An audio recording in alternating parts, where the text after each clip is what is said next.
Amén, muchísimas gracias. Un momento, que tengo aquí un inconveniente con la cámara, pero ya solucionamos.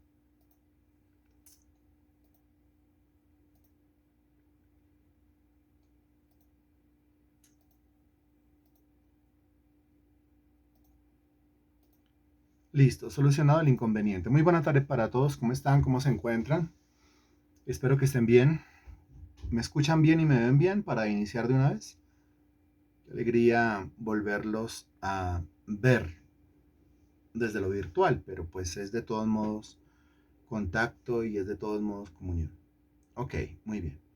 Ahora su Biblia, por favor, en el libro de Éxodo, capítulo 14, versículo 15. Éxodo, capítulo 14, versículo 15, por favor. Y me avisa cuando ya. Hola, Estefanía, ¿cómo estás?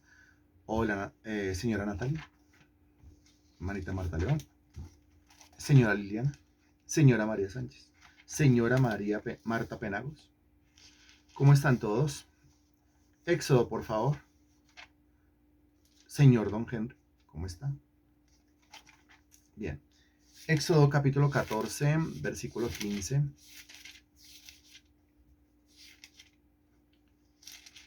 Bien. Ya, ¿cierto? Muy bien. Éxodo capítulo 14, versículo 15 dice, entonces Jehová dijo a Moisés, ¿por qué clamas a mí? Di a los hijos de Israel que marchen. Ese versículo. El contexto de ese versículo. Los israelitas habían salido de Egipto, recuerde usted, fueron ¿cuántas plagas? No se vaya a equivocar en esto, por favor. ¿Cuántas plagas el Señor envió a Egipto para, a la fuerza, a sangre y fuego, rescatar a los israelitas? ¿Cuántas fueron las plagas?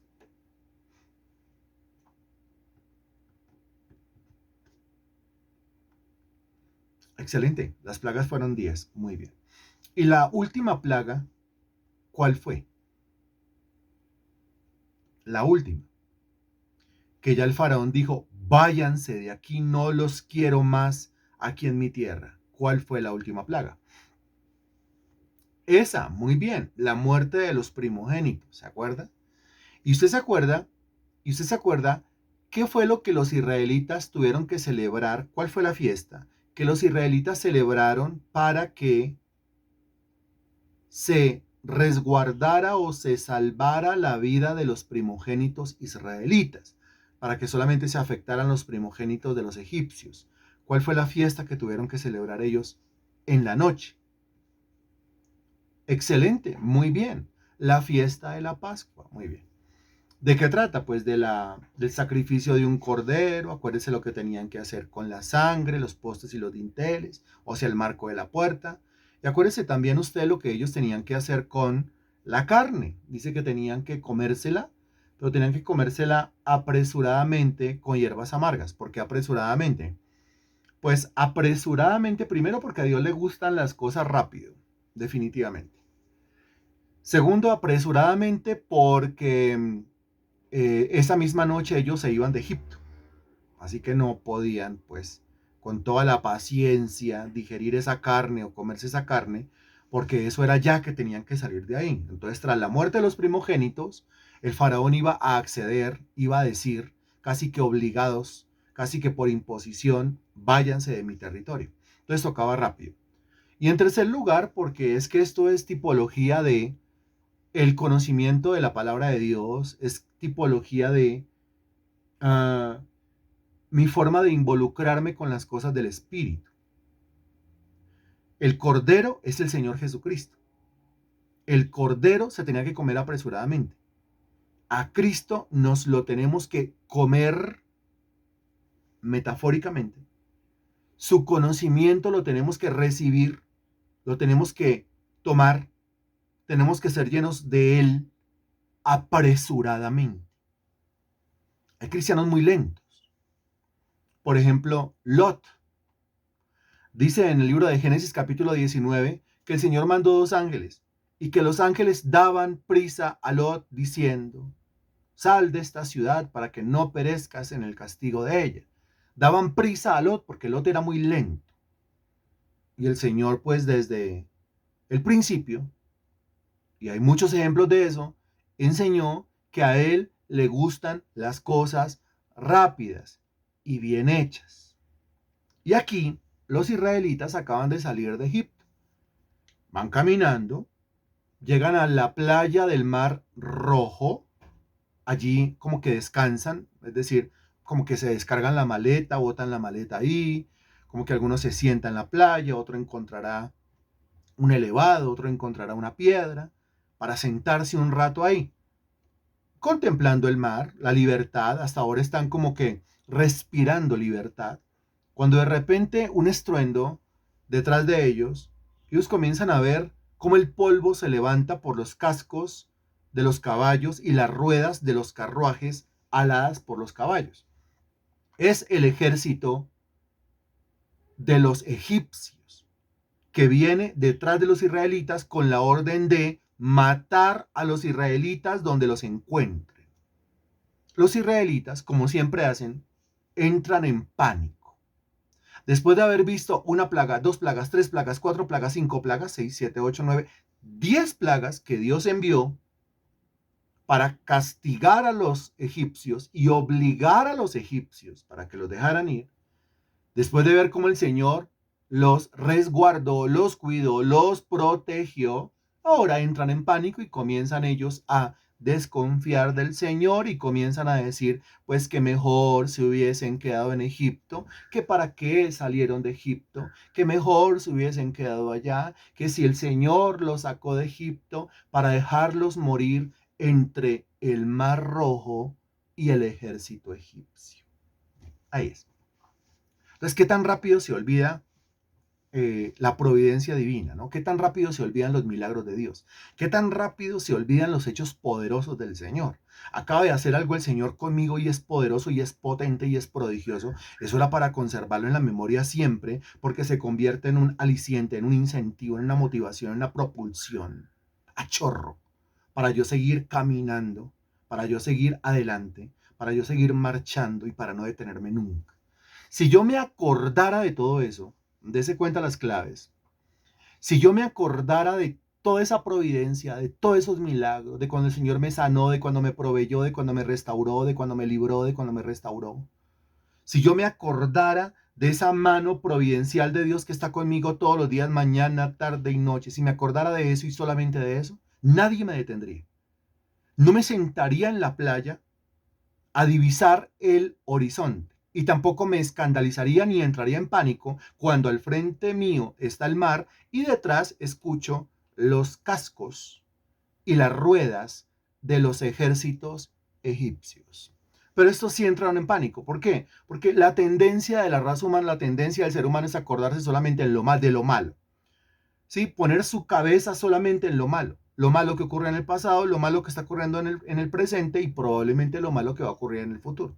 O sea, son aves de mal agüero, siempre son aves de mal agüero, siempre están pronosticando lo malo, siempre. A eso estas personas lo llaman discernimiento, eso no es discernimiento. Cuando una persona tiene su cabeza siempre en lo malo y es así de negativa y es así de pesimista, no la llame con discernimiento o con mucha sabiduría, con mucha inteligencia. No, lo que tiene es incredulidad, lo que tiene es escepticismo, lo que tiene es duda. Y las dudas, la incredulidad, el escepticismo, el negativismo, el pesimismo son imanes. Es decir, atraen lo que está temiendo. Como lo dijo Job, lo que temía me sobrevino. ¿Y qué temía? Pues le tenía miedo a todo porque mire cómo lo volvieron sus propios temores. Y fueron sus propios temores. El diablo no hubiese obrado en él si no hubiese habido una causa justa para obrar en él. Y la causa justa que usted ya leyó y entendió conmigo en los 42 capítulos del libro de Job, pues fueron sus miedos, sus temores. Job era un hombre lleno de miedos y era un hombre lleno de escepticismo. Y lo delataba su propia boca. Lo delataba su propia boca.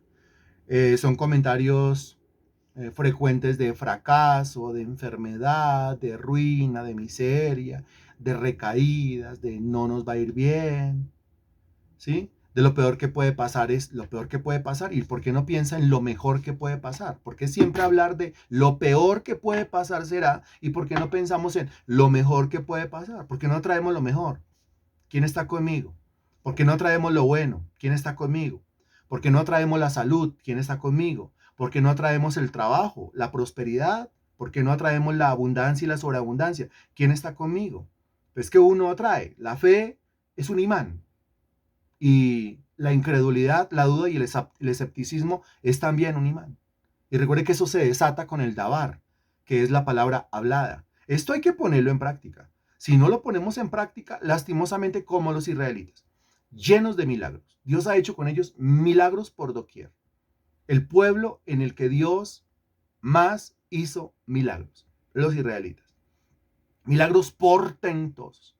O, a ver, ¿cuándo fue la última vez que usted vio del cielo llover pan? ¿Cuándo fue la última vez que usted vio que el Señor le mandaba codornices y usted comió carne hasta que le salió por las narices? ¿Cuándo fue la última vez que usted vio una columna de nube que lo acompañaba de día y una columna de fuego que lo acompañaba de noche? ¿Cuándo fue la última vez que usted vio en su vida cómo de la roca sale agua? Dese cuenta que esos milagros ocurrieron todos con los israelitas y aún así los israelitas colocaban su cabeza no en esos prodigios, sino en todo lo malo. Porque tenía una tendencia mal, una tendencia negativa, me van a echar, me van a botar, me van a quedar sin trabajo. Lo peor que puede pasar es lo peor que puede pasar. No, hablemos en términos de lo mejor que puede pasar. Reitero. Ok, ellos están en pánico y no solamente ellos, sino su líder. Moisés está en pánico. Moisés está sumamente asustado. Moisés no sabe qué hacer. Pero ¿cómo no va a saber lo que tiene que hacer? No, se le olvidó. No es que no sepa lo que tiene que hacer, lo que pasa es que se le olvidó. ¿Por qué se le olvidó? Porque quitó su mirada, quitó su cabeza, quitó su mente de lo bueno y puso su mente en lo malo. Su mente está entre las aguas del Mar Rojo y el ejército egipcio que viene a masacrarlo a él y a todos los israelitas. Ahí se quedó la mente. Y se le olvidó. O sea, la pobre neurona de Moisés entró en shock. Está así. Y no sabe qué hacer. ¿Cómo no va a saber qué hacer? A continuación, el versículo 15 dice, entonces Jehová dijo a Moisés, ¿por qué clamas a mí? ¿Por qué clama? ¿Cómo así que por qué clamo? Estoy orando, tengo que orar, la necesidad de orar, estoy en medio de un problema, estoy en medio de un peligro. No, no, Señor. La oración, en ese caso, se convierte en una expresión de miedo, una expresión de terror, una expresión de pánico. La oración no siempre revela espiritualidad. Estimado hermano en Cristo, cuando usted ya sabe lo que tiene que hacer y no lo hace, sino que se arrodilla y se pone a orar, esa oración no es espiritualidad. Esa oración es necedad, porque usted ya sabe lo que tiene que hacer, pero no lo quiere hacer. Entonces, como no lo quiere hacer, se arrodilla y le dice, Señor, ayúdame, Señor, ayúdame, Señor, ayúdame. Y el Señor le va a responder, si no se levanta de ahí y hace lo que yo ya le dije que tiene que hacer, yo no lo puedo ayudar y no lo voy a ayudar. Y si usted no hace lo que yo le dije que tiene que hacer, o se muere ahogado o lo masacran los egipcios. Y alguno dirá, pero yo pensé que siempre y en todos los casos la oración. No, no siempre y en todos los casos la oración. Cuando Dios ya le dijo lo que tiene que hacer, lo que está esperando de usted no es que usted ore. Lo que está esperando de usted es que usted obedezca, que usted haga caso. ¿Estamos de acuerdo con eso?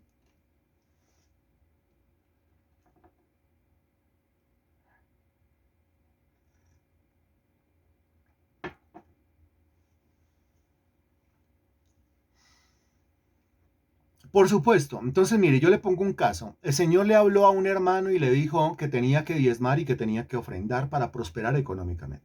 Que tenía que aprender a administrar, que tenía que ahorrar y que tenía que invertir. Que tenía que dejar de ser tan tacaño, tan avaro, pero también tenía que dejar de ser tan despilfarrador. Ok. Él tiene problemas económicos, no diezma, no ofrenda, no administra bien, no ahorra, no invierte. Sigue siendo tacaño o sigue siendo despilfarrador. ¿Qué hace en el momento del caos económico? Se arrodilla a orar a pedirle a Dios ayuda. No, dése cuenta. No es el momento de orar, es el momento de corregir la conducta. Es el momento de hacer las cosas de manera diferente. Es un necio, muy bien, es un necio. Muchas veces entonces la oración, tomando la palabra que acaba de usar la señora Zoila, que es muy buena respuesta. Entonces muchas veces la oración es la manifestación de una necedad. Muchas veces la oración es la expresión de una persona necia, que no quiere hacer caso y se bota de rodillas a decirle, papito Dios, ayúdame. Y papito Dios le dice, olvídate. ¿Por qué clamas a mí? Di a los hijos de Israel que marchen. Ya el Señor le había dicho a los israelitas, ustedes salen de acá y ustedes siguen hacia adelante. Ustedes tienen que marchar, no se pueden detener, es hacia allá, es hacia adelante. Es como una clase que tuvimos hace pocos días en donde el Señor decía, pasemos al otro lado. Y si el Señor dijo, pasemos al otro lado, pues pasamos al otro lado. ¿Sí se acuerda de esa clase? Pues es lo mismo. Si el Señor ya dijo, pasemos al otro lado, ¿yo qué hago haciendo otras cosas? Yo tengo es que remar. En este caso no hay barcos, en este caso no hay remos, en este caso yo tengo que meterme al agua. Y si me meto al agua y el Señor me ha dicho que yo tengo que seguir marchando, pues yo no me voy a ahogar, porque yo estoy andando en obediencia con esa palabra que el Señor me dio. Aunque yo sienta que el agua me comenzó a mojar los tobillos, las rodillas, etcétera, etcétera, etcétera, si yo estoy caminando en obediencia, por más que yo sienta el vértigo del agua y el movimiento del agua y el vaivén del agua y el frío del agua, el agua no me va a ahogar. ¿Se acuerda usted?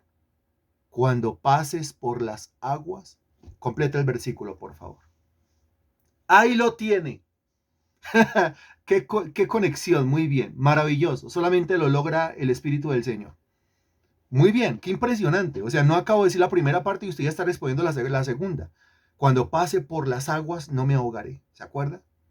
Y si pasas por el fuego, no te quemarás. Eso dice la Sagrada Escritura.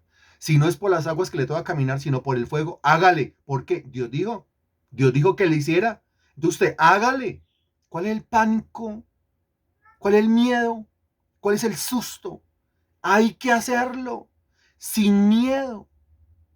Así es que toca. Y en mi caso, en mi labor, pues usted ha sido testigo, es testigo todos los días de lo que hacemos. Ah, ¿Sirve usted en este ministerio? Usted es pieza fundamental de este ministerio. Quienes son líderes de las células, quienes predican, quienes evangelizan, quienes aportan, quienes están cerca, quienes están lejos, quienes se meten la mano al bolsillo, sin miedo, sin asco, sin pena, de manera generosa para el reino de los cielos, quienes sostienen el lazo mientras que se hace aquí una obra, porque sin eso no se podría hacer. Ustedes son piezas fundamentales de todo lo que se está haciendo. Y si el Señor dice, hágale, hay que predicar el Evangelio por todo el mundo, hágale, que hay que anunciarle a toda criatura, hágale, que hay que abrir obras, hágale, que hay que abrir células, hágale, que hay que preparar personas para que prediquen. En esa labor estamos, a usted le consta.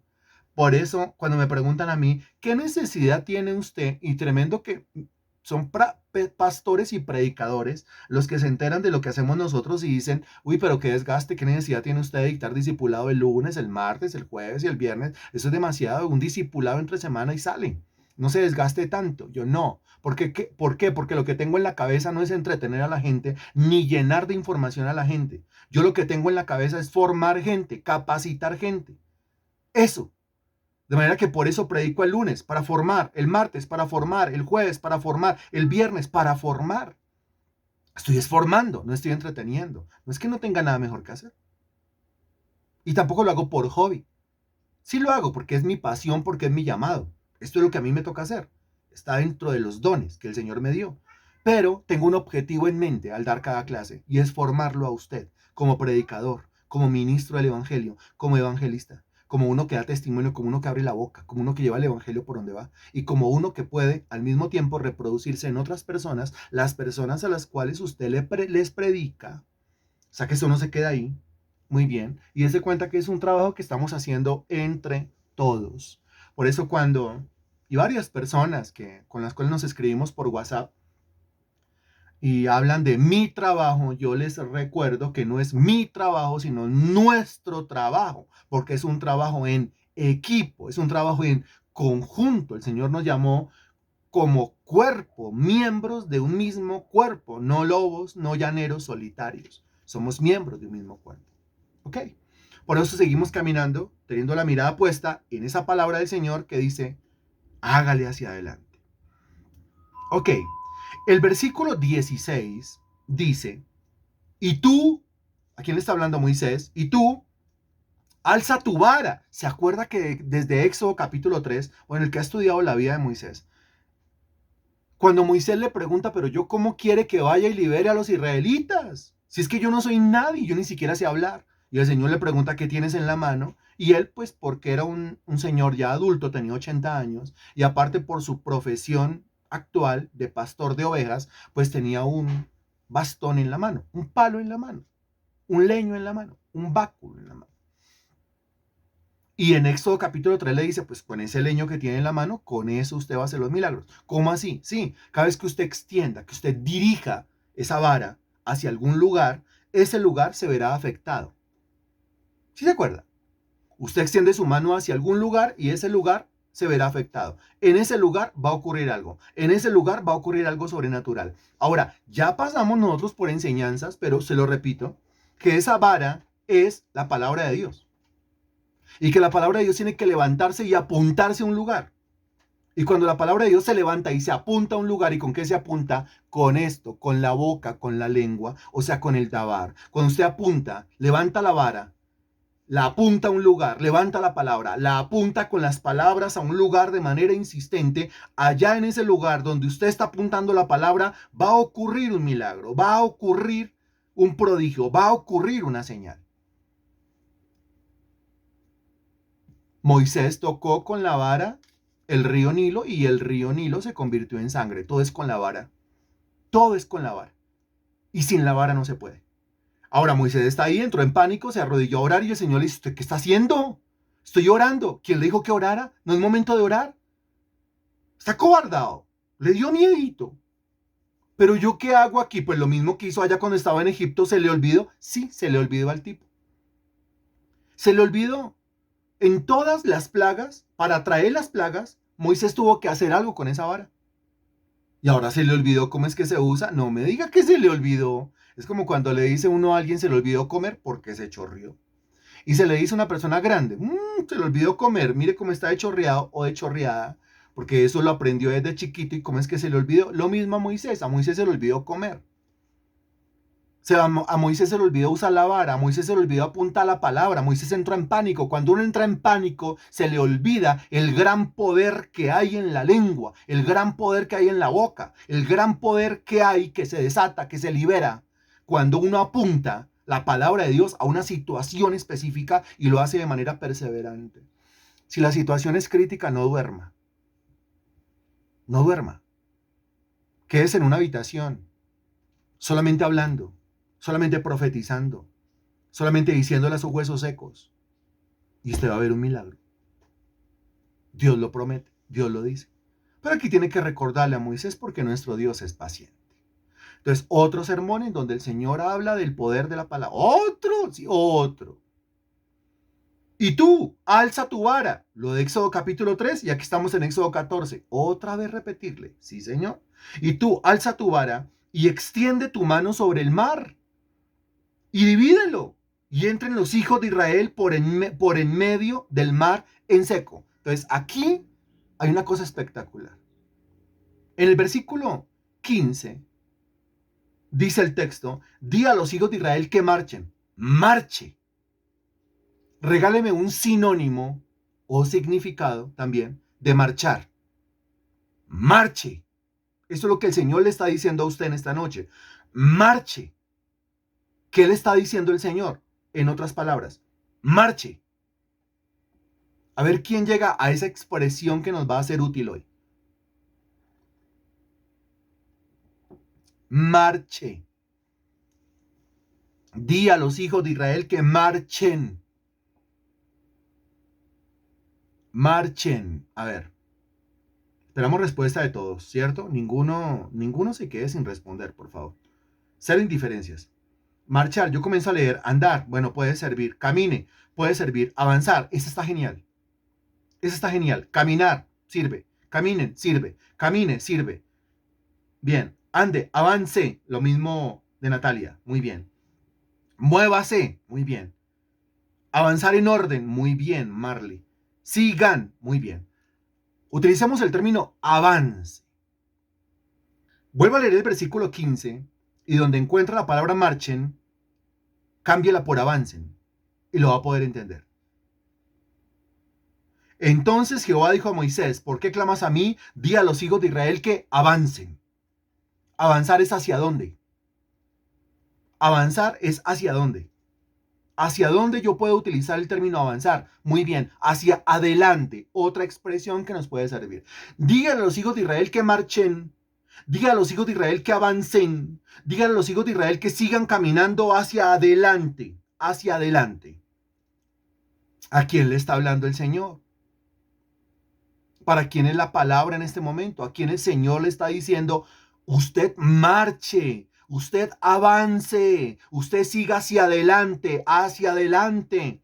Deshágase de los miedos, deshágase de los temores, deshaga el pánico. La culpa no está en el Mar Rojo, la culpa no está en los israelitas que están lloriqueando, la culpa no está en los egipcios que vienen amenazantes, la culpa no está en nadie más. La culpa del estancamiento, del miedo, del pánico, del terror está en usted mismo, que está poniendo sus ojos en lo que no debe poner los ojos. Está colocando sus ojos en el mar. Ay. Está colocando sus ojos en el lloriqueo de los israelitas. Ay. Y está colocando sus ojos en la amenaza de los egipcios. Ay. Y cuando yo coloco mis ojos en eso, me torno negativo, me torno pesimista, me lleno de incredulidad, me lleno de escepticismo, me lleno de dudas, me estanco y me arrodillo a victimizarme, a lloriquear, a quejarme y a decirle, Señor, nos vamos a morir aquí. ¿Cómo nos vamos a morir si el Señor está diciendo marchen? ¿Cómo nos vamos a morir si el Señor me prometió que me sacaba de Egipto y me llevaba a la tierra prometida? ¿Qué le pasa? Si Moisés tiene promesa, los israelitas tienen promesa, la promesa es la tierra prometida. Esa es la tierra prometida. ¿Esa playa es la tierra prometida? Esa no es la tierra prometida. La tierra prometida queda mucho más allá. Hay que pasar toda una península, la del Sinaí. Hay que pasar todo un desierto, que es el del Sinaí. Hay que pasar toda una cadena montañosa, que es la del Sinaí. Esa no es la tierra prometida. Que alguien razone según la mente de Cristo. Pues razone de la siguiente manera. A ver, papito.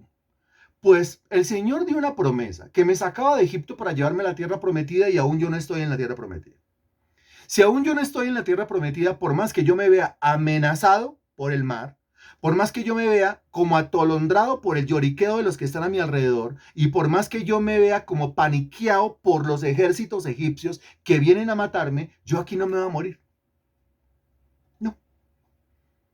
Y yo aquí no me voy a morir no porque yo sea el mejor, no porque yo sea el más bueno, no porque yo sea el más berraco y no porque yo sea el más valiente. Yo aquí no me voy a morir porque hay una promesa de Dios que dice que yo fui sacado de Egipto para llevarme a la tierra prometida y todavía no estoy en la tierra prometida. Punto. Así razona una persona que lo hace desde la mente de Cristo. ¿Quién dice amén a eso? La fe no es tan difícil. La fe es un razonamiento según la mente de Cristo. La fe es un razonamiento según la Sagrada Escritura. Esa es la fe. No la complique. Es más sencilla, más básica de lo que uno puede creer o entender. Es sencilla. Entonces, yo aquí no me voy a morir. Algo va a tener que pasar. Obvio, algo va a pasar. ¿Qué va a pasar? Cualquier cosa. Por ejemplo, el Señor puede hacer que la tierra se abra y se trague a los caballos y a los carruajes y se trague a los soldados egipcios. ¿Puede o no puede? Claro, ocurriría más adelante con Coré. La tierra se abrió y se los tragó a todos. Algo puede pasar. ¿Qué puede pasar? Pues que el Señor envíe desde el cielo granizo, como ocurrió en muchas oportunidades en las batallas de Jehová. El Señor abrió el cielo y mandó granizo. Dice que las bolas eran como algunas eran bolas de golf, otras eran como bolas de tenis y otras eran unas pepas como de bolos que caían del cielo sobre la cabeza de los soldados enemigos. El Señor los mataba, los masacraba, los masacraba. Qué impresionante. ¿O qué puede pasar también? El Señor envía un ángel, el Señor una vez envió un ángel y en una sola noche mató a miles y miles y miles de asirios. 165,000 asirios, si no estoy mal.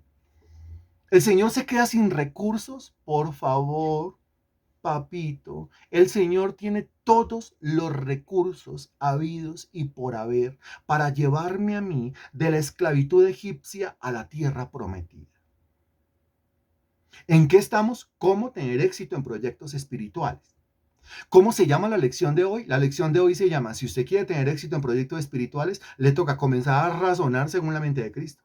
Le toca comenzar a razonar según la Sagrada Escritura y le toca avance, marche, no se detenga, no sea cobarde, no sea milane, deje de mirar lo que el mundano ve, deje de mirar lo que el impío ve, deje de mirar lo que el carnal ve, comience a ver con los ojos del Espíritu. El recurso que al Señor se le ocurrió, porque es que tiene recursos sabidos y por haber, nuestro Señor. Mire, otro recurso. En los días de Eliseo, acuérdese muy bien, cuando Eliseo dice las famosas palabras, más son los que están con nosotros que los que están con ellos, dice que un ángel del Señor hirió con ceguera a todos los del ejército enemigo.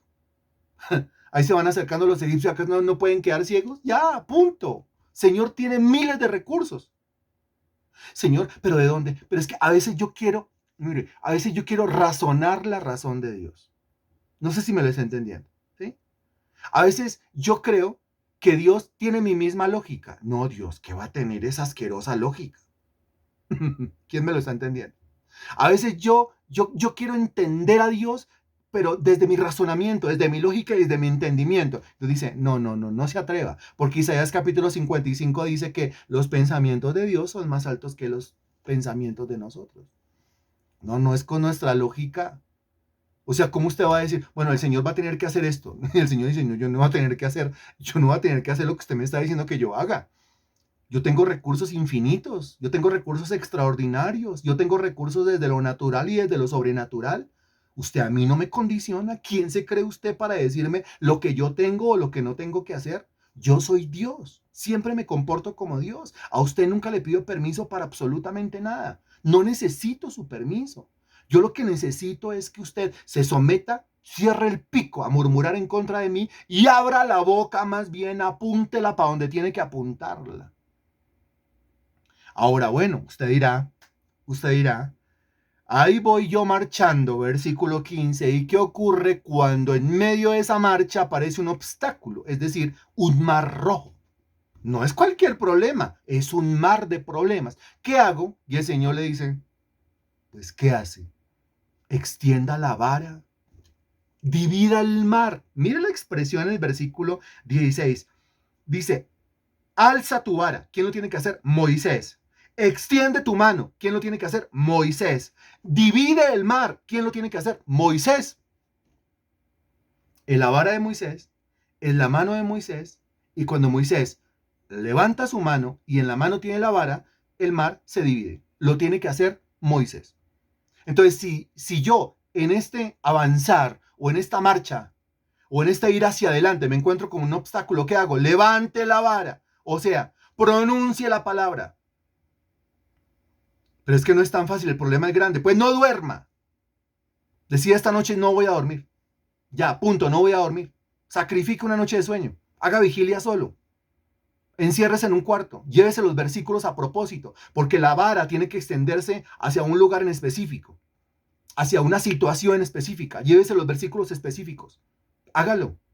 Dejemos de hacer oraciones mediocres de 5 minutos. Dejemos de hacer confesiones mediocres de 5 minutos. El dabar mediocre no funciona, es el dabar específico, el dabar potente, poderoso, el que tiene peso. Háblele al mar de problemas, háblele al mar y divida el mar. Y mientras le va hablando, siga caminando. Y mientras sigue caminando, sígale hablando. Y así sucesivamente. Nada en la marcha nos puede detener.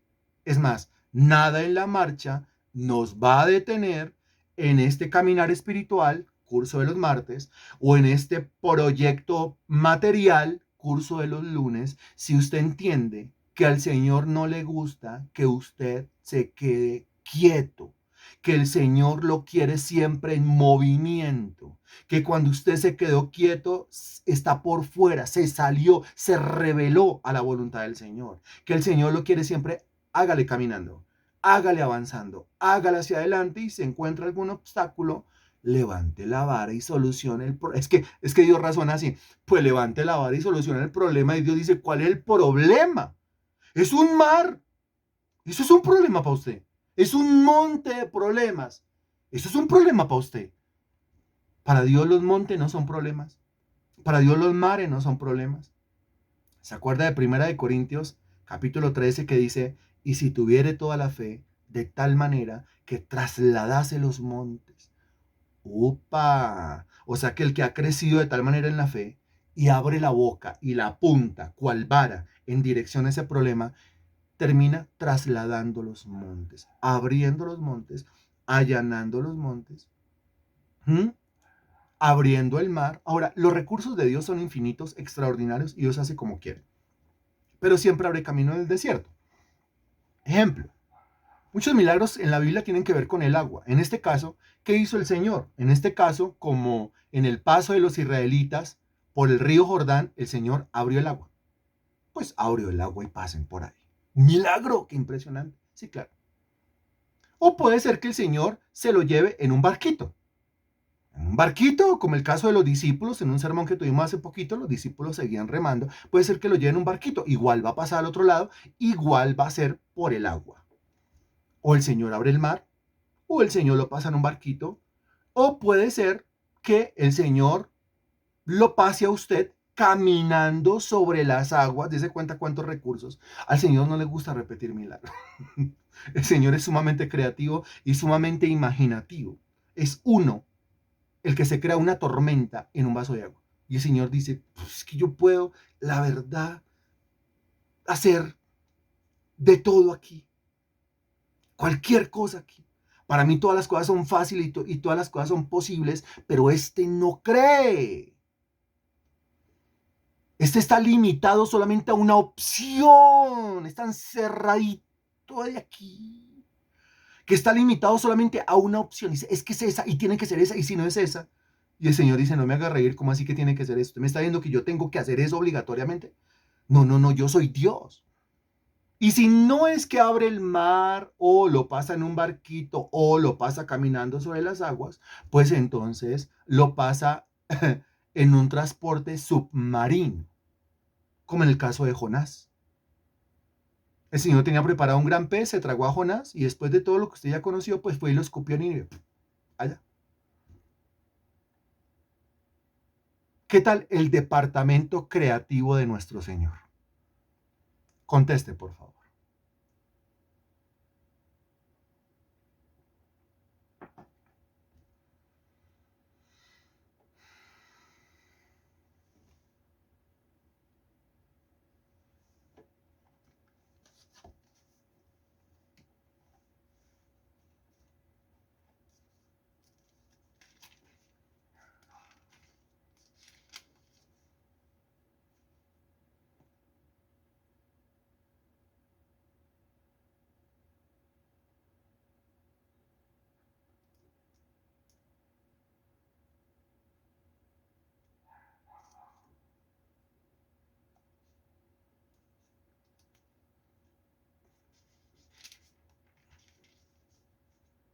¿Qué tal el departamento creativo de nuestro Señor?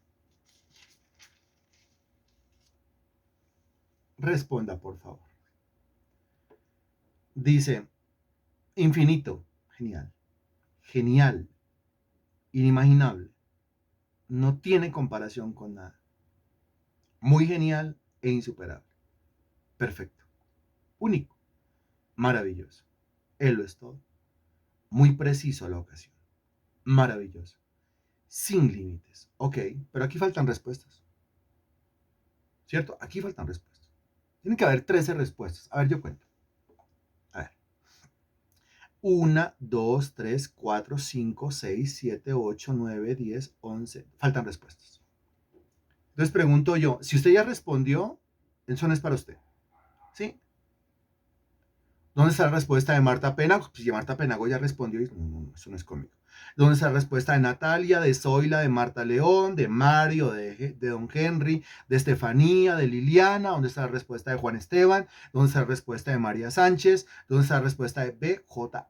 ¿Dónde está la respuesta de Carolina? ¿Dónde está la respuesta de Marley? Todos tenemos que responder, ¿no? Meternos ahí, por favor. Denso. Hágame el favor y me da un sinónimo de denso. Denso. Bien, vaya conmigo ahora, por favor, a Santiago, capítulo 2. Fuerte. Ah, bueno, sí, te entiendo más a ti, Estefanía. Fuerte. Fuerte. Santiago, capítulo 2, a partir del versículo 14. Por favor. Me avisa cuando ya. Hebreos capítulo 2. No, Santiago dije, ¿cierto? No Hebreos. Santiago capítulo 2. Que resulté por ahí en Hebreos. Santiago capítulo 2, versículo 14. 14. Ya, muy bien. Regáleme el subtítulo que hay sobre el versículo 14. Por favor, escríbalo, gracias.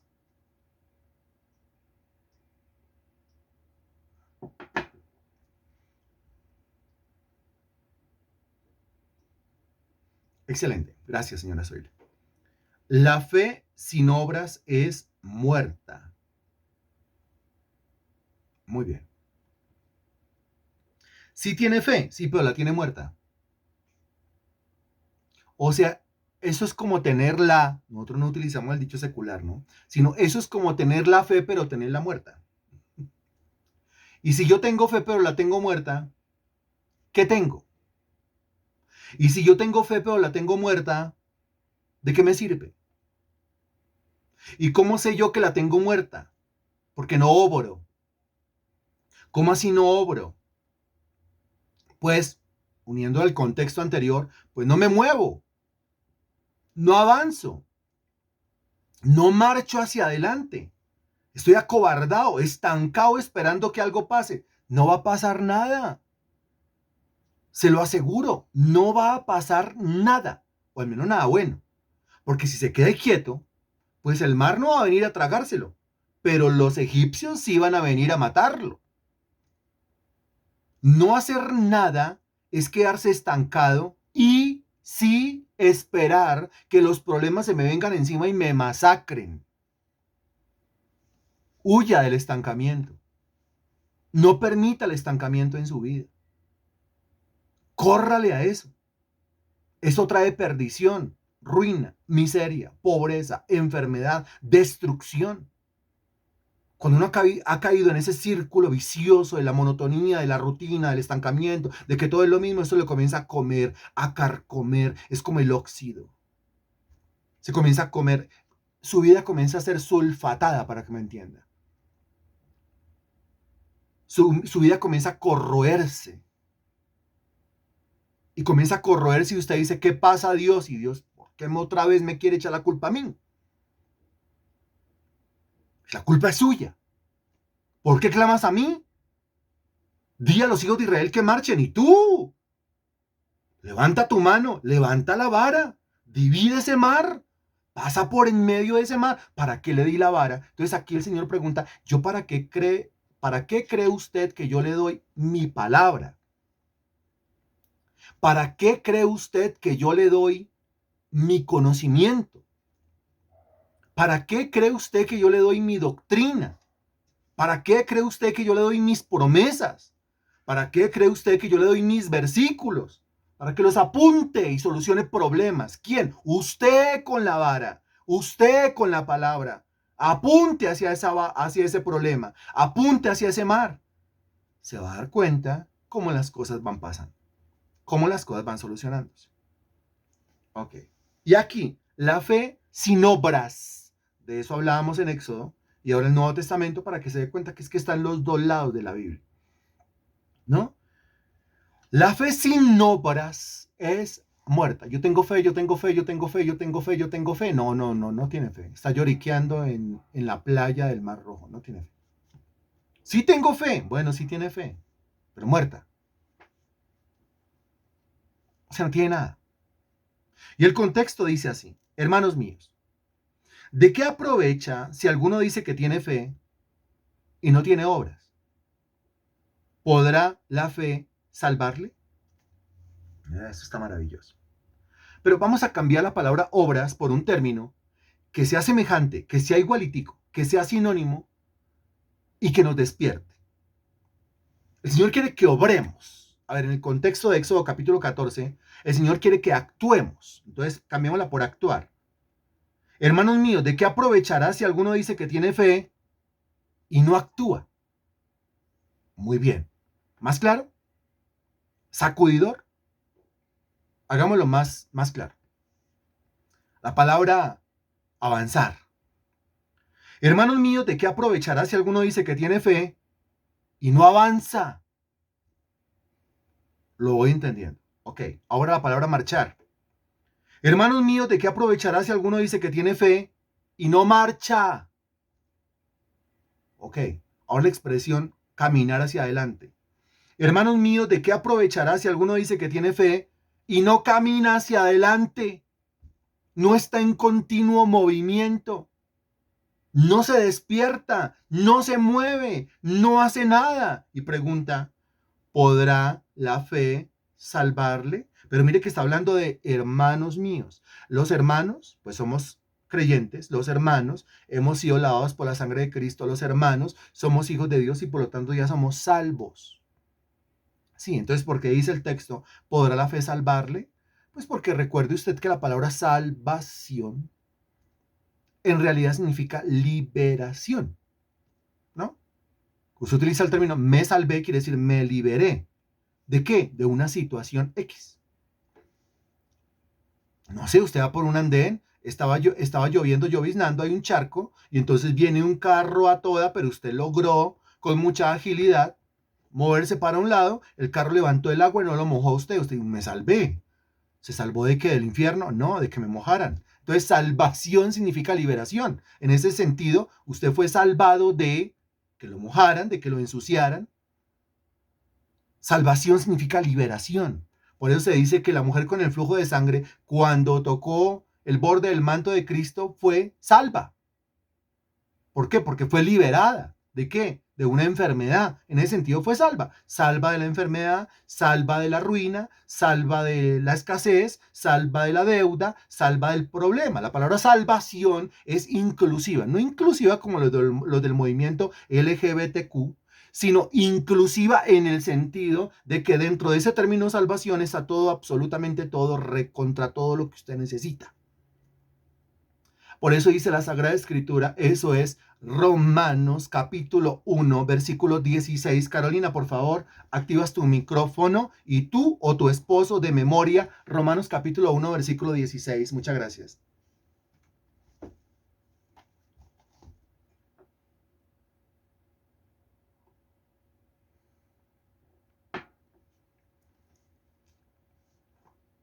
Sin leerlo, sin buscarlo. De una. Carolina. ¿Me ayuda a llamar a Carolina? ¿Me ayudan a llamar a Carolina? Ah, ya contestó Carolina. Ok, ok, listo.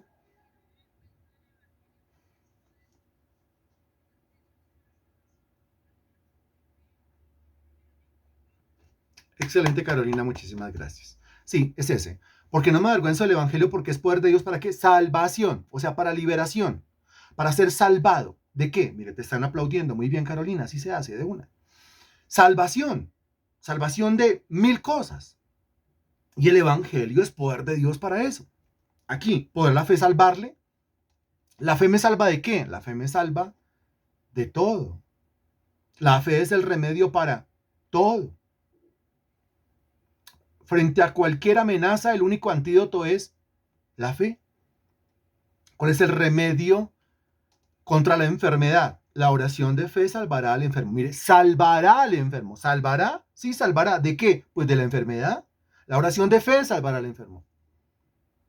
La fe es el remedio contra la ruina.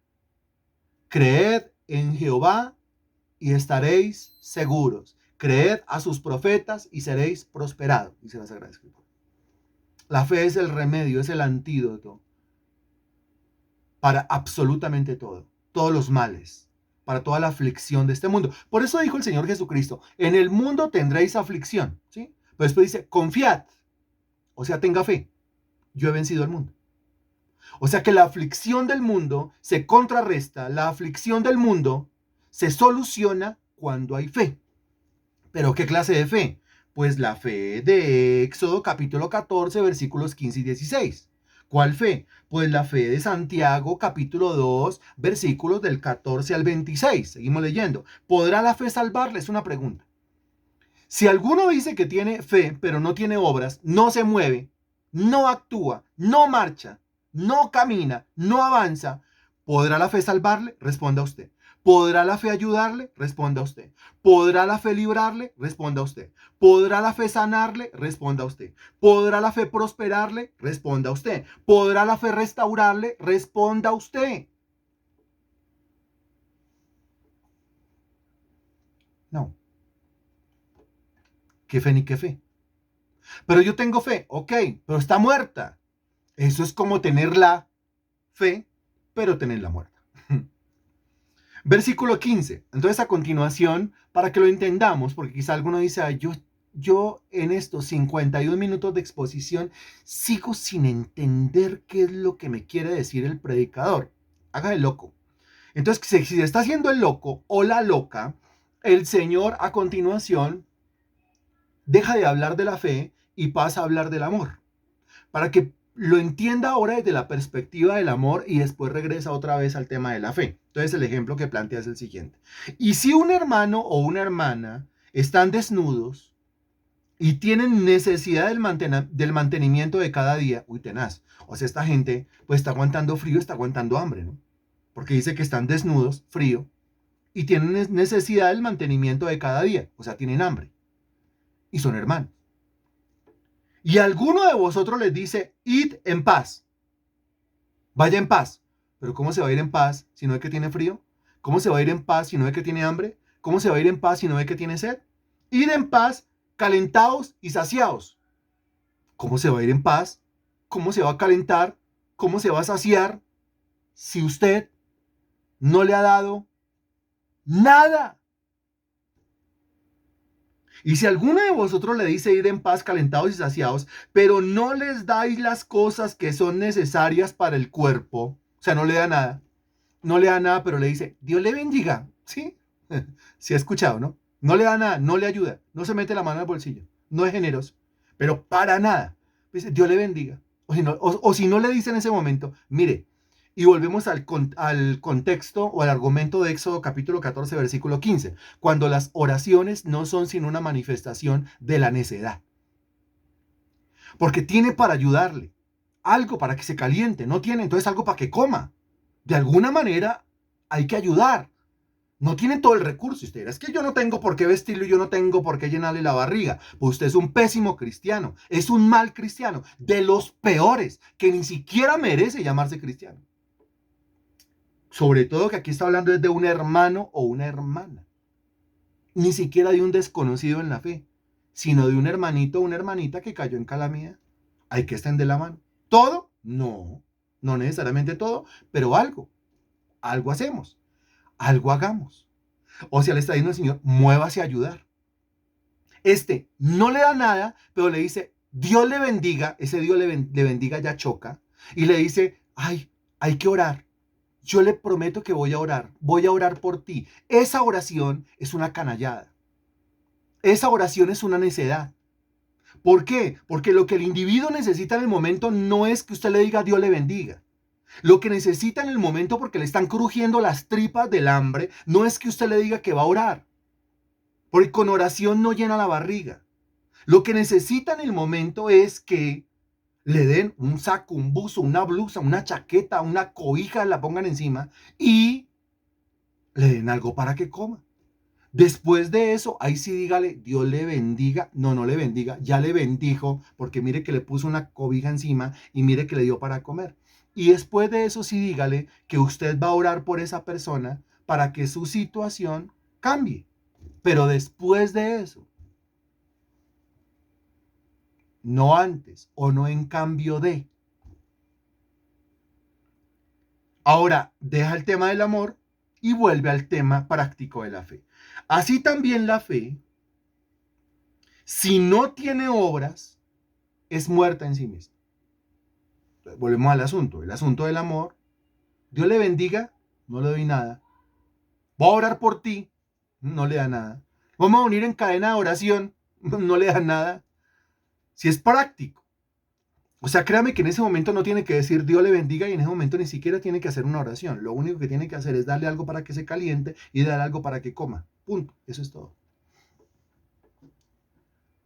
Pero como tiendo a espiritualizarlo todo y creo que cada vez que yo me doblo de rodillas estoy siendo el más espiritual y resulta que no, muchas veces no. Así también la fe, si no tiene obras, es muerta en sí misma. Versículo 18. Pero alguno dirá, porque siempre habrá gente que argumente en contra, pero alguno dirá, tú tienes fe y yo tengo obras. O sea, para algunas personas, una cosa es la fe y otra cosa es las obras. Pero para Dios, la fe es lo que yo obro. La fe es lo que yo hago. La fe es lo que yo camino. La fe es como yo me muevo. La fe es lo que yo avanzo. La fe es lo que yo marcho. Para Dios la fe es movimiento. Si usted se lo logra grabar así, creceremos todos. ¿Qué es fe? Que usted pueda decir fe dos puntos. Fe es movimiento. Fe es avanzar, fe es caminar, fe es marchar, fe es no detenerse. Si logra entenderlo así, ¿quién lo va a parar o a detener de aquí en adelante? Si entiende que todo se logra con la fe y la fe es movimiento hacia adelante. ¿Quién lo detiene? Alguno dirá, tú tienes fe y yo tengo obras. Muéstrame tu fe sin tus obras y yo te mostraré mi fe por mis obras. O sea, alguno argumentará en contra diciendo que es que, mire, hay una fe que tiene obras y hay una fe que no tiene obras. ¿Usted cuál fe tiene? Pero el argumento de Santiago es, no señor, no hay dos clases de fe, hay solamente una. Una fe que es movimiento hacia adelante, movimiento que avanza, no en espiral, no circular, no abriendo un hueco, no, sino hacia adelante. Solamente hay una clase de fe y es esa. Si alguien le dice a usted que la fe puede existir sin obras, eso es mentiroso. El versículo 19 dice, tú crees que Dios es uno. Bien haces. También los demonios creen y tiemblan. Y aquí está hablando de otra clase de fe, la fe de los demonios. Hay una fe que es la fe de Dios. Ya si el individuo sigue loco argumentando en contra de que la fe es movimiento hacia adelante, pues entonces Santiago dice, bueno, entonces hablemos de una fe diferente. ¿Y cuál será la fe diferente? Pues la fe del diablo, la fe de los demonios. Los demonios creen en Dios y tiemblan, pero los demonios vienen y se arrodillan delante de Dios. Los demonios vienen y le piden perdón a Dios. Los demonios vienen y se arrepienten delante del Señor. Los demonios vienen y aceptan a Cristo como su Señor. Los demonios vienen y hacen una oración de fe. Los demonios vienen y testifican de Jesucristo. No. Los demonios tienen fe, creen, pero no obran.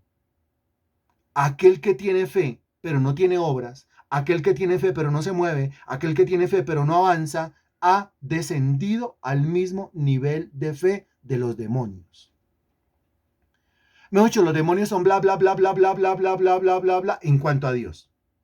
Porque creen en Dios, creen que Dios es uno. Pero los demonios son bla, bla, bla en cuanto a Dios. Hablan y hablan y hablan y hablan y hablan y hablan y hablan y hablan, pero en cuanto a Dios no hacen nada. Que nuestra fe no sea como la fe de los demonios. Que nuestra fe no sea como la fe del diablo. Fe es movimiento hacia adelante. Si tengo un movimiento hacia adelante, ahí está la fe. Pero es que ¿acaso no ve mi fe? No, eso ni siquiera se pregunta. La gente lo va a notar. Le nota uno el movimiento. Yo tengo fe. Tengo fe de que por donde voy podemos abrir células.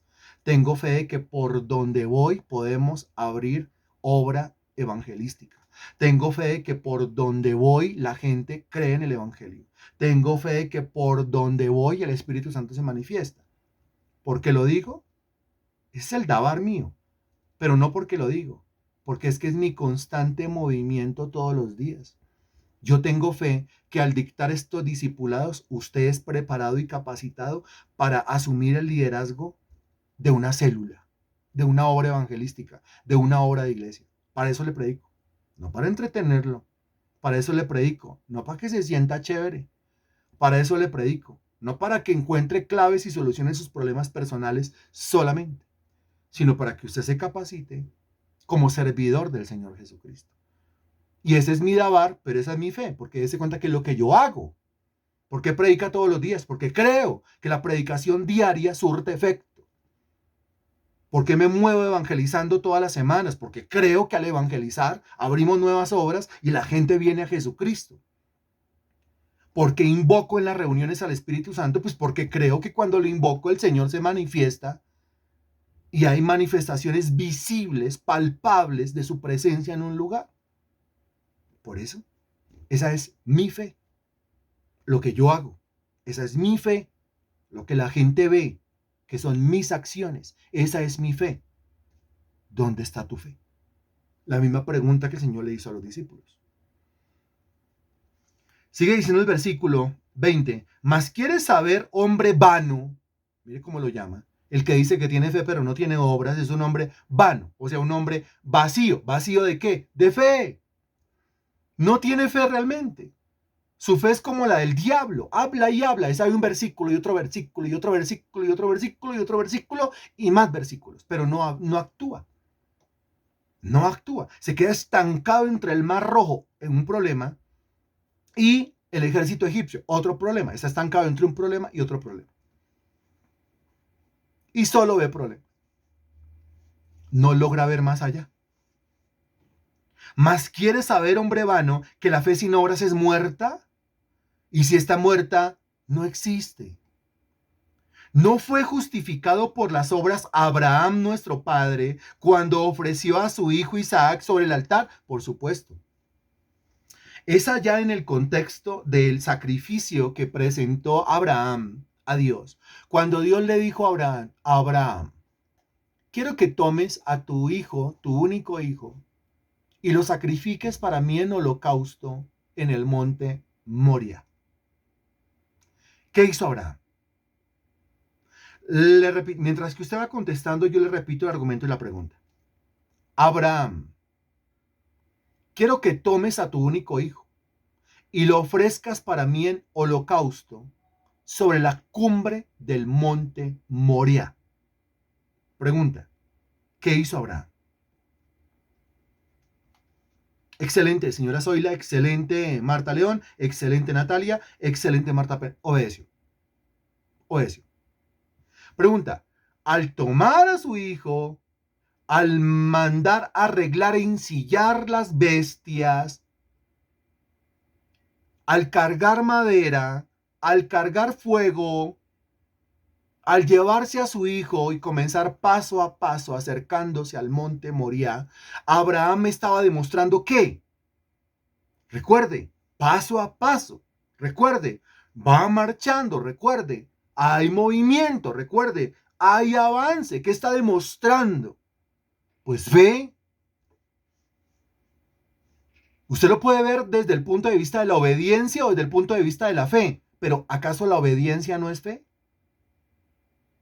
¿Acaso la Biblia no dice en Romanos capítulo 1, versículo 5? A ver, alguien que sin buscarlo active su micrófono y lo diga, para que ninguno se me sienta ahí como los israelitas en medio del mar y en medio de los egipcios, es decir, paniqueado.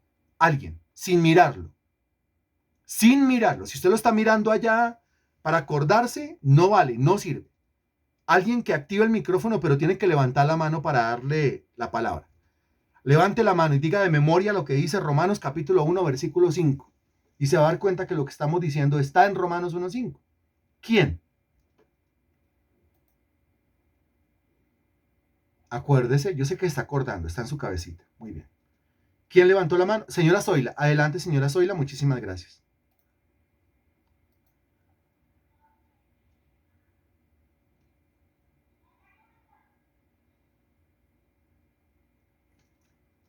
Excelente, señora. Muy bien, excelente. Y dice la parte final, para la obediencia a la fe. La obediencia a la fe. Entiéndalo como obediencia o entiéndalo como fe. Obediencia y fe son exactamente la misma cosa. Abraham se levantó y obedeció, sí, pero al obedecer estaba manifestando su fe. O sea que obediencia y fe, fe y obediencia son la misma cosa. La obediencia me pone en movimiento, la fe me pone en movimiento. Es premiado por su obediencia, es premiado por su fe. Fe y obediencia es exactamente lo mismo. Si yo estoy obedeciendo, estoy caminando. Si tengo fe, estoy caminando. Si soy desobediente, no camino, me quedo quieto, me voy para otro lado. Si no soy creyente, no camino, me quedo quieto y me voy para otro lado. Obediencia y fe es lo mismo. ¿Qué es más importante, la obediencia o la fe? Es lo mismo. Como cuando Dios le dijo a Abraham, Abraham, vete de tu tierra y de tu parentela y de la casa de tu padre al lugar que yo te mostraré. Eso es Génesis capítulo 12, versículo 1. ¿Y qué hizo Abraham? Pues Abraham se levantó y se fue de la casa de su padre, de su parentela, a la tierra que Dios le mostró. O sea, obedeció o manifestó su fe. Responda, por favor. ¿Obedeció o manifestó su fe? A ver quién lo está entendiendo. Excelente, pues ambas. ¿Obedeció o manifestó su fe? Pues ambas. Ambas. Las dos son lo mismo para la obediencia a la fe en todas las naciones por amor de su nombre. Muy bien, señora Zoila. Son lo mismo. El Señor no quiere tanto obediencia, sino que yo tenga fe. El Señor no quiere tanto fe, sino que yo lo obedezca. Aprenda la Biblia bien primero. Porque obediencia y fe es lo mismo. Fe y obediencia es lo mismo. La obediencia me mueve, la fe me mueve. Me mueve a hacer la voluntad de Dios. Las dos me mueven a hacer la voluntad de Dios. Soy premiado por obediente, soy premiado por manifestar mi fe. Eso es lo que enseña la Biblia. No fue justificado por las obras Abraham, nuestro padre, cuando ofreció a su hijo Isaac sobre el altar. Claro que sí. Fue cuando llegó allá a la cumbre del monte y amarró a su hijo, puso la leña, amarró a su hijo, lo amordazó, levantó el puñal, o sea que el tipo estaba decidido ¿a qué? A matar a ese hijo. ¿Por qué? Porque Dios le había dicho, suba a ese monte y mátelo. ¿Y qué hizo Abraham? Pues yo subo al monte y lo mato. Eso es obediencia. Sí, eso es fe. E inmediatamente aparece el ángel del Señor y le dice, no lo mates. Tu fe ha sido probada. Y dice la escritura, en ese contexto, creyó Abraham a Jehová y le fue contado por justicia. Creyó, pues lo que estaba haciendo era obedecer. Las dos son lo mismo. Y su fe fue premiada. Y explica Romanos capítulo 4 que es que Abraham estaba convencido que Dios era poderoso para levantar a su hijo así fuera de entre los muertos. Es más, Abraham va con su hijo, pero va con 2 siervos más. Y a esos siervos no los deja subir al monte Moría. A los siervos les dice, ustedes esperen aquí. No los deja subir. Y le dice a los siervos, vamos con el muchacho a la cumbre del monte. Vamos a adorar y volveremos. ¿Eso cómo se llama? Volveremos. ¿Eso cómo se llama? Si Dios le había dicho, suba y mátelo. Pero Abraham dice, volveremos. ¿Eso cómo se llama? ¿Cómo se llama fe? ¿Fe en qué? Pues en lo que Dios le había dicho en el pasado. ¿Qué le había dicho? En Isaac te será llamada descendencia. Y el chino, el pelao, no tiene todavía descendientes. Razone según la mente de Cristo. A ver, pues si en Isaac te será llamada descendencia y el chino, el pelado, el muchacho no tiene todavía descendientes, pues eso quiere decir que allá arriba no se va a quedar muerto. Aunque yo lo coja a puñal, aunque lo mate, el Señor es poderoso, Romanos 4, para levantarlo de entre los muertos. O sea que si me toca matarlo, yo lo mato. Pero al matarlo, el Señor tendrá que resucitarlo para cumplir su promesa. Y bajaremos del monte y se cumplirá lo que le dije a los siervos. Volveremos. Muy bien, Natalia. Isaac no podía morir. O de pronto sí podía morir, pero no podía quedarse muerto. Así razona un tipo que tiene fe. El razonamiento es básico. Básico según los versículos. Básico según la palabra. Básico según la mente de Cristo. Así, básico. ¿Cómo le parece? Responda, por favor, ¿cómo le parece?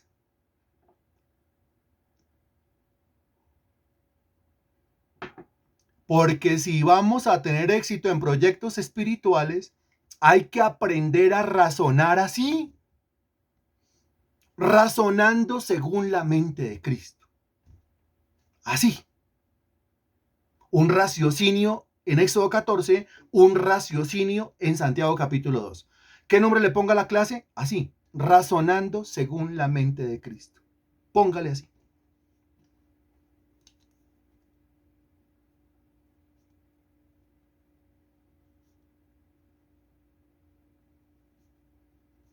Mientras usted responde, gracias.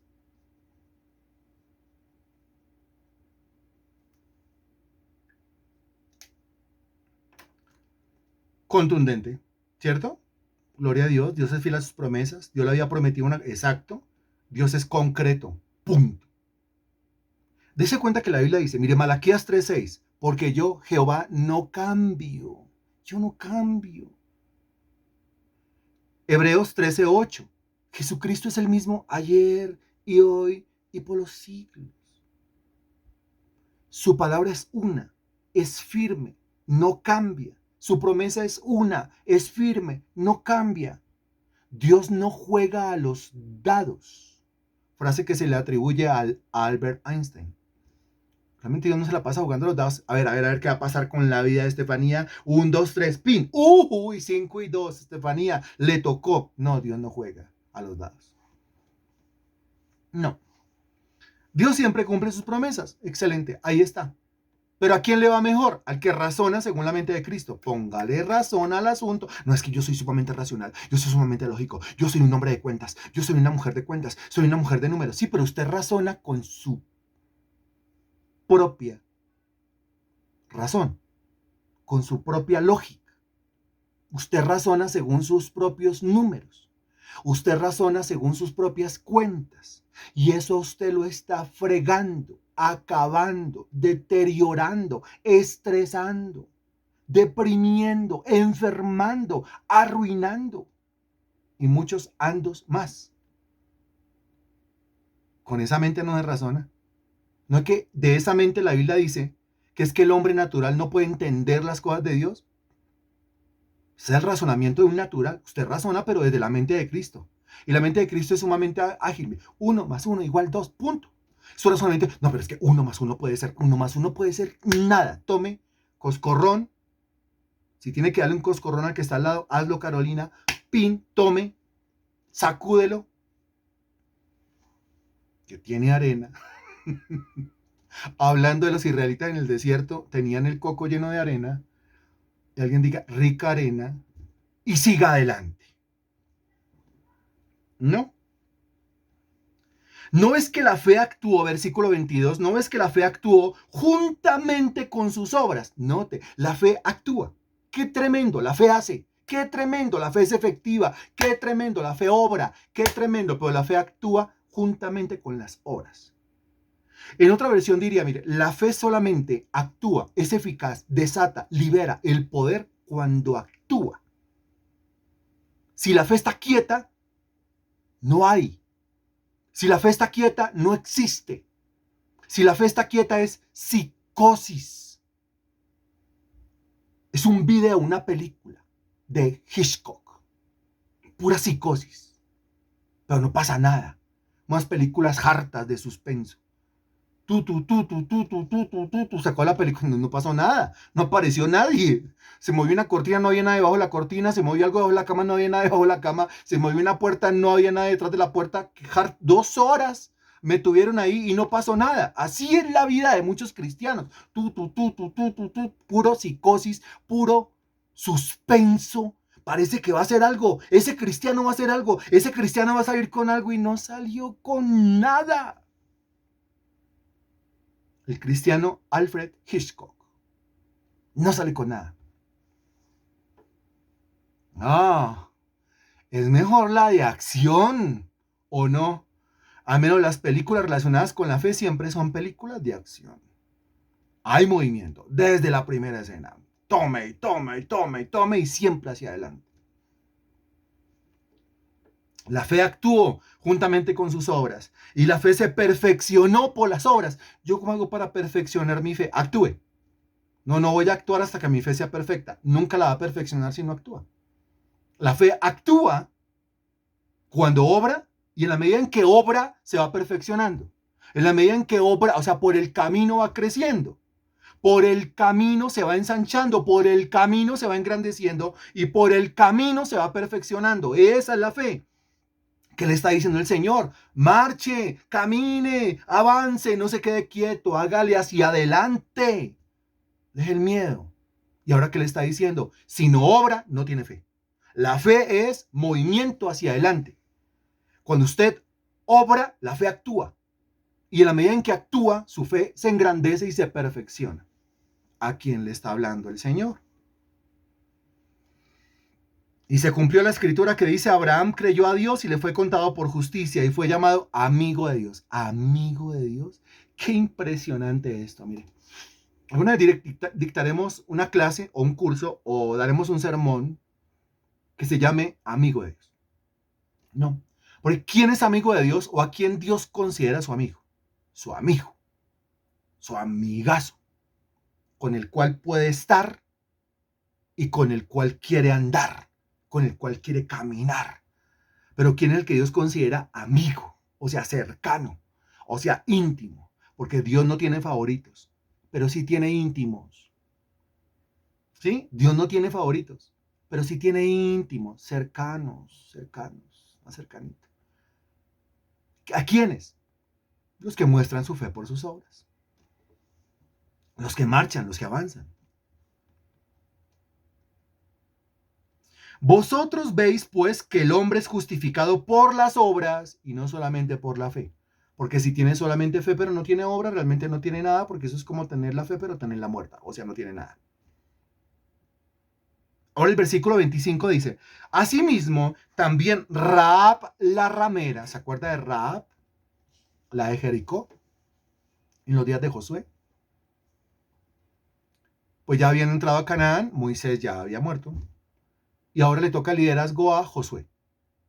Y Josué va comandando al frente de los ejércitos de Israel y tienen que tomarse a Jericó. Pero primero mandan unos espías. Y los espías entran a la ciudad, revisan cómo está, cuáles son sus fortines, cuáles son sus fortalezas, cuántos soldados hay, cuántos hombres de guerra. Llegan a la posada de Rahab, que era ramera. ¿Por qué? Si son espías, pues van a un pueblo, van a una ciudad, ¿y a dónde tienen que ir? Lógicamente tienen que entrar en su función de espías, pues tienen que entrar a estos lugares, tienen que entrar a la cantina, tienen que entrar al bar, tienen que entrar, si están en ferias y fiestas, tienen que ir de kiosco en kiosco para que nadie sepa que son espías. La idea es camufladito lo mejor que se pueda. Y dan con Rahab. Y tienen una conversación los espías con Rahab. Rahab descubre que son israelitas, siendo ella de Jericó. Y Rahab dice: les pido misericordia porque yo sé quiénes son ustedes. Les pido misericordia porque yo sé que ustedes se van a tomar la ciudad y van a matar a todo el mundo acá. Y todo el pueblo está atemorizado, está lleno de pánico por eso. Y yo sé que Dios les va a entregar a ustedes esta ciudad y todos los hombres y todas las mujeres y todo lo que hay acá. Pero yo les pido misericordia. Y a cambio de esa misericordia, yo los voy a acoger en un aposento. Yo los voy a recibir allí. Yo los voy a esconder allí, los voy a ocultar allí para que la gente de Jericó, que ya saben que ustedes están acá, no los encuentren y no los maten. Es más, yo los voy a ayudar a escapar. Esa Rahab. Y Rahab los metió a un aposento, los cubrió, los ocultó, le puso la cara a la gente de Jericó, los desvió por otro lado y los ayudó a volarse. Eso hizo Rahab la ramera. Ella fue la que soltó por la ventana un cordel rojo como la grana. Es decir, un cinturón o un lazo rojo para que los israelitas cuando entraran después a tomarse a Jericó, supieran que los que están allá en ese cuarto, los que están allá en esa habitación, no se pueden tocar, porque hay un acuerdo entre los israelitas y Rahab. Y dice, asimismo también Rahab la ramera no fue justificada por obras cuando recibió a los mensajeros y los envió por otro camino. Claro, la fe de Rahab. ¿Y cómo se supo que tenía Rahab? ¿Por lo que dijo? No, por lo que hizo. Ella defendió, ocultó a los israelitas, envió a los de Jericó por otro camino, ayudó a volarse a los israelitas. Eso es fe. ¿Y la fe que hizo? Mire, en esa ciudad todo se desplomó, todo se vino al suelo, todo se derrumbó dentro de mí, menos la posada donde estaba ocultándose Rahab y su familia. ¿Qué la salvó? Su fe. ¿Cómo mostró su fe? Por sus obras. Se movió, hizo algo. ¿Cuánto tiempo lleva en el cristianismo? ¿Qué? Se acaba de convertir. O sea, que ¿cuánto tiempo necesita usted estar en el cristianismo para hacer algo? Rahab se acaba de convertir y ya está haciendo. ¿Cuántos versículos necesita usted para hacer algo en concreto? ¿Cuántos versículos tiene Rahab? Apenas tiene una promesa de misericordia. Con un versículo obró y le funcionó. Porque como el cuerpo sin espíritu está muerto, ¿es cierto que el cuerpo, antropología, el cuerpo sin el espíritu está muerto? ¿Es cierto o no es cierto? Sí es cierto. Así también la fe sin obras está muerta. No se le olvide que este sermón se llamó Razonando según la mente de Cristo. Si quiere tener éxito en proyectos espirituales y en proyectos materiales, razone, pero no según su pobre razón o lógica o números o cuentas. Razone según la mente de Cristo. Bendito Dios, te damos gracias por este mensaje, gracias por esta palabra. Recibe tú la gloria, la honra y la alabanza. Ayúdanos a ser prácticos en la mente, prácticos en el raciocinio, prácticos en la lógica, prácticos en sacar cuentas. Te ruego, bendito Señor, que esta palabra, mi Dios, penetre hasta lo más profundo de nuestro ser y nos transforme, nos cambies, nos hagas diferentes, nos muevas. Tú nos quieres en movimiento, tú nos quieres moviéndonos, no quietos, Señor. No te gustan los quietos, son los que se mueven, los que tú consideras como tus amigos. Ayúdame a moverme, ayúdame a mostrar mi fe por mis obras, mi Dios. Mañana para Ibagué, eso es obra. Mañana para Ibagué, eso es movimiento. Mañana para Ibagué, eso es avanzar. Mañana para Ibagué, eso es marchar. Y sé que en la medida en que marche, tu nombre va a ser glorificado y tu poder va a ser manifiesto. Te damos gracias en el nombre del Señor Jesús. Amén. Y gracias a Dios.